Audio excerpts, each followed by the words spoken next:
안녕하세요. 오늘 저희와 함께 좀 파헤쳐 볼 주제는요. 두 개의 동이족 이론입니다. 네, 이게 고대 동이족이 우리 민족뿐만 아니라 현대 중국 민족 형성에도 기여했다. 뭐 이런 상당히 흥미로우면서도 또 논쟁적인 주장을 담고 있잖아요. 네, 맞아요. 당신께서 공유해 주신 자료들을 바탕으로 해서 이 이론의 핵심 내용하고 또 여기서 나오는 여러 질문들, 이걸 좀 명쾌하게 정리해보는 시간을 갖겠습니다.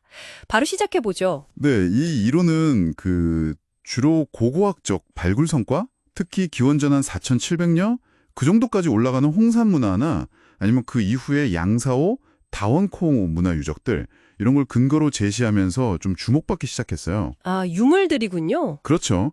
근데 이게 같은 뿌리를 이야기하면서도 왜 오늘날 한국하고 중국은 이렇게 문화적으로 뚜렷하게 다른가 하는 좀 근본적인 질문을 던지게 만드는 그런 이론이기도 합니다. 그쵸. 자료를 좀 보니까 특히 중국 쪽에서는 그 자국 국경 내 모든 역사를 중국사로 이렇게 통합하려고 하는 뭐 동북공정 같은 거 있잖아요. 네네. 그 이후에 이제 이들 고대 문화 유적, 아까 말씀하신 홍산, 양사오, 다원커우 이런 걸 발굴하고 알리는데 상당 힘을 쏟았다. 뭐 이렇게 지적하더라고요. 맞습니다.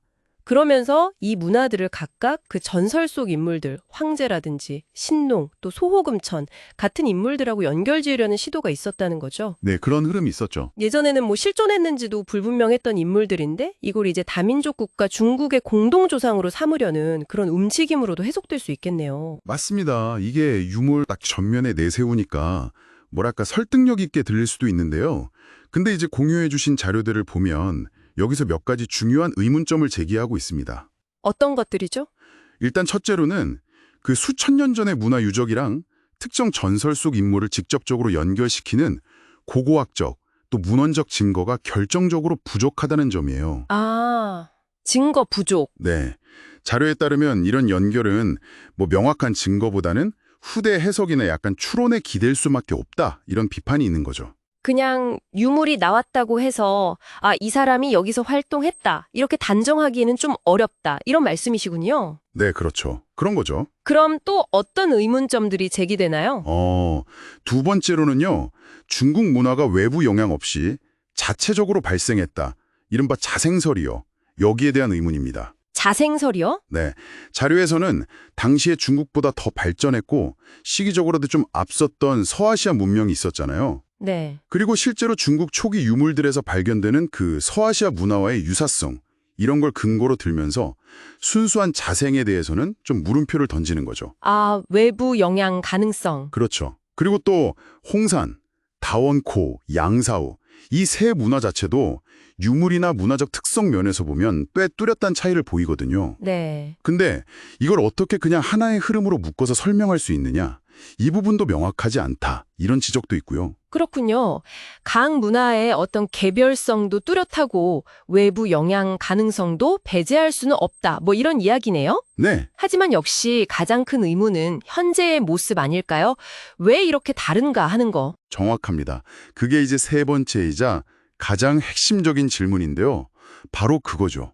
만약 정말로 같은 조상에서 이렇게 갈라져 나왔다면 왜 오늘날 한국과 중국은 언어라든지 풍습, 뭐 민족 정체성 이런 면에서 이렇게까지 현격한 차이를 보이느냐 하는 점입니다. 네. 자료는 이 이론이 바로 이 결정적인 질문에 대해서는 설득력 있는 설명을 잘 내놓지 못한다. 이렇게 비판하고 있어요. 설명이 부족하다. 네. 오히려 약간 이 이론이 중국의 동이족은 그 자리에서 자생했고 한반도의 동이족은 어디선가 이렇게 이동해온 집단인 것처럼 그리는 좀 그런 경향이 있다고 지적하는데요. 이건 뭐 해석에 따라서는 어떤 특정 의도가 반영된 걸로 보일 수도 있는 부분이죠. 자, 그럼 정리를 좀 해보면요.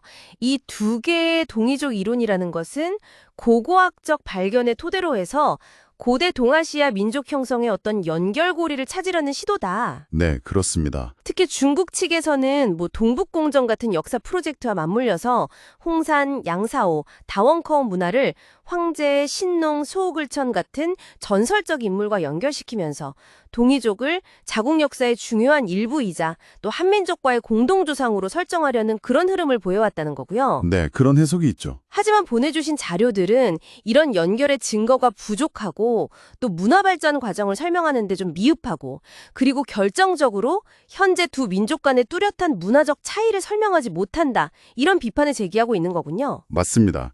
결국 이 자료가 던지는 핵심 질문은 그거예요. 고대 유적이랑 특정 민족 정체성을 연결하는 그 과정이 과연 타당한가?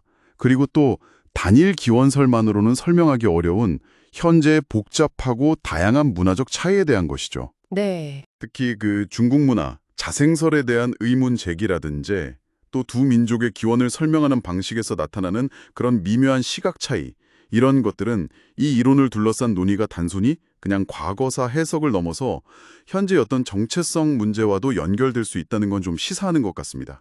오늘 저희가 살펴본 것처럼 역사는 뭐랄까 하나의 고정된 사실이라기보다는 다양한 해석 그리고 때로는 아주 치열한 논쟁의 대상이 되곤 하는 것 같습니다. 그렇죠.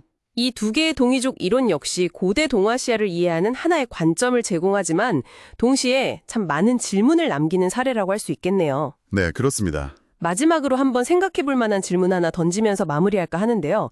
자료에서 지적했듯이 만약에요. 고대 중국 문화가 완전한 자생이 아니라 서아시아라 같은 외부 세계와의 교류 속에서 형성되었다면 우리가 알고 있는 고대 동아시아의 역사는 어떻게 좀 재평가될 수 있을까요? 흥미로운 질문이네요. 이 질문 역시 당신께서 보내주신 자료들이 우리에게 던지는 또 다른 흥미로운 생각거리가 아닌가 싶습니다.